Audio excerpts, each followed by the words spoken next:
Mr. Director, you talked earlier about there being no daylight between the Communist Party in China and the government in China and the business community. Does that include Chinese students in foreign countries? It certainly includes some Chinese students, not all by any stretch of the imagination, but some. I need your help in understanding how we're making the distinction. As we know,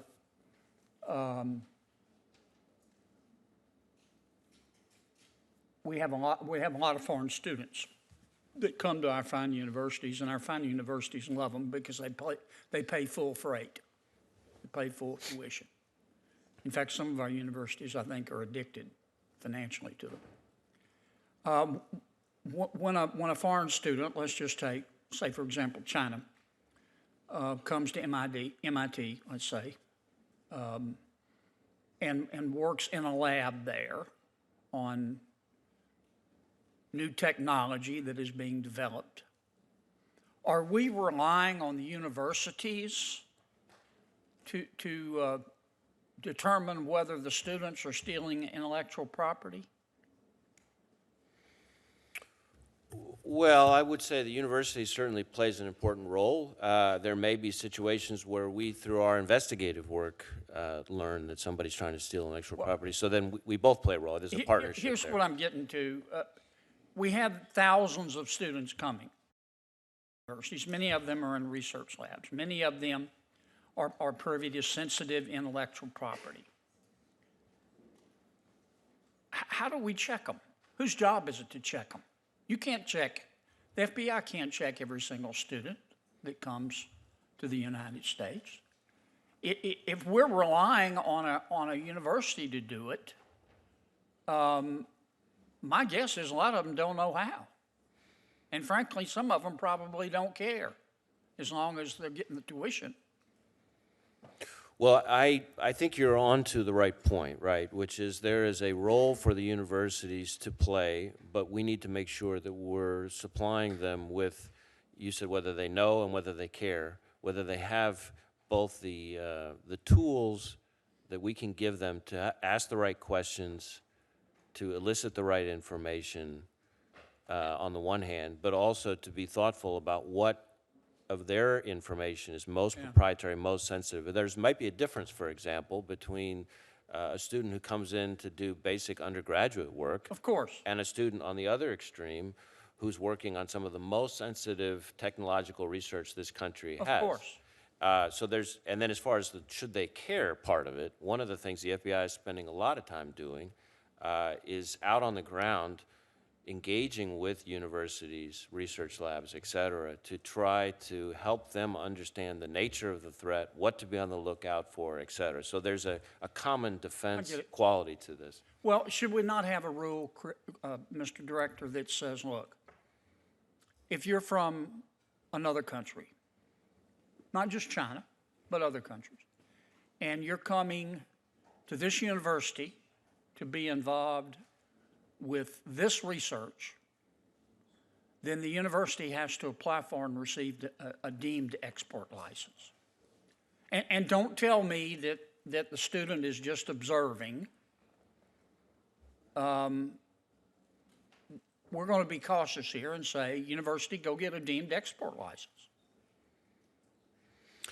Well, I'm not an expert on deemed export licenses. I think there may be roles for rule changes, et cetera, that might help us collectively better protect the country and our most sensitive information. I don't think our universities are doing it.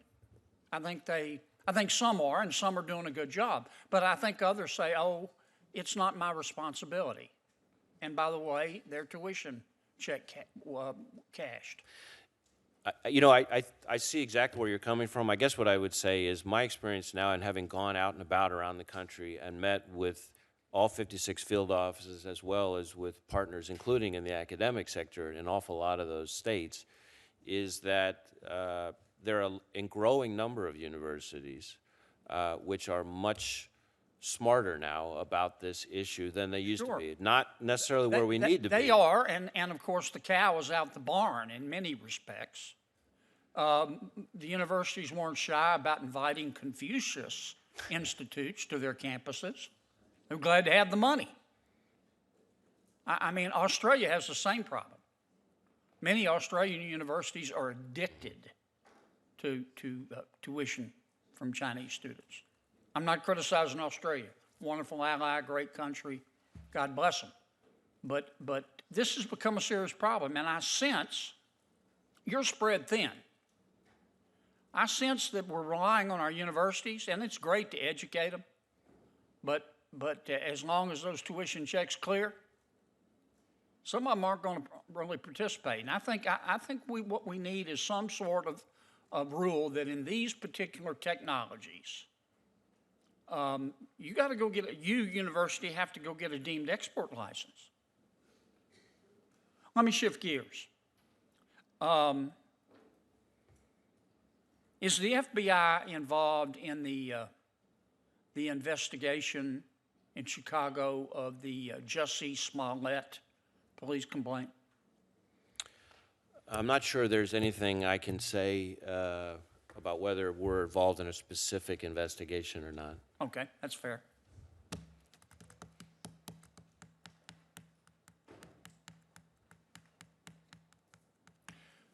I consider you, first, I consider you to be doing a great job.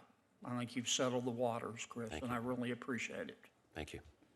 And I don't think you're a politician. That's what I like about you. I think you're a good lawyer, and you care about the FBI, and I consider you the nation's chief law enforcement official, if not one of the chiefs. I don't mean to denigrate the Attorney General. He's up there too. Why do so many Americans today, in your judgment, hate cops just because they're cops? You know, I think there's some level of misunderstanding about what law enforcement does and doesn't do, and that's probably part of it. But I also think far more Americans revere law enforcement than sometimes the media would otherwise suggest. And that's one of the advantages I've found to getting out of Washington and trying to visit all 56 field offices and to visit not only the men and women of state and local law enforcement in each of those states, but also to meet with people in the community from each of those states, because that's a better way for me to get a sense of how people think about law enforcement. So I don't think most people hate law enforcement. I think most people are grateful for law enforcement, but the reality is that there is a level of violence that is occurring in this country, and a willingness to use lethality against law enforcement that I think we just cannot abide, and we need to be finding ways to make those people who work so hard every day more safe. Thank you, Mr. Chairman. Thank you.